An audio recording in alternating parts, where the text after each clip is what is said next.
le fait de se retrouver aujourd'hui dans une société où on parle de théorie du grand remplacement, où on parle de nouvelle France, moi je pense que c'est dangereux. Franchement, je pense que c'est dangereux pour la cohésion nationale, c'est dangereux pour la société, c'est dangereux pour l'avenir de notre jeunesse. Parce que du coup, on n'est plus en train de parler justement de comment fédérer, comment créer des rencontres, comment créer des moments où on arrive à faire commun. On est en train de se dire, c'est eux contre nous.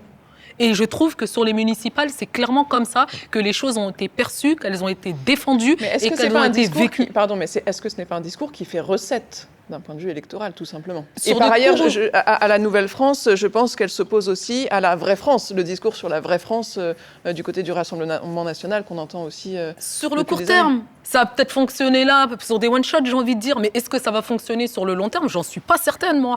À un moment donné, oui, peut-être que pour certains, ça a favorisé, parce qu'effectivement, aujourd'hui, on sent que ça monte. On sent que ça monte sur le territoire. On sent qu'aujourd'hui, le pays n'a jamais été aussi clivé que maintenant. Donc aujourd'hui, c'est pour ça que je vous dis, on est arrivé dans un truc où c'est tellement radical qu'on a l'impression aujourd'hui qu'il faut choisir un camp. Et que, effectivement, la Nouvelle-France répond à celles et ceux qui fantasment l'ancienne France, qui imaginent que l'ancienne France, c'est la France blanche, qu'on se le dise très clairement, et que la Nouvelle-France, c'est la France des Noirs et des Arabes. Et qu'à un moment donné, il faut choisir son camp. Ben moi, je trouve ça dangereux.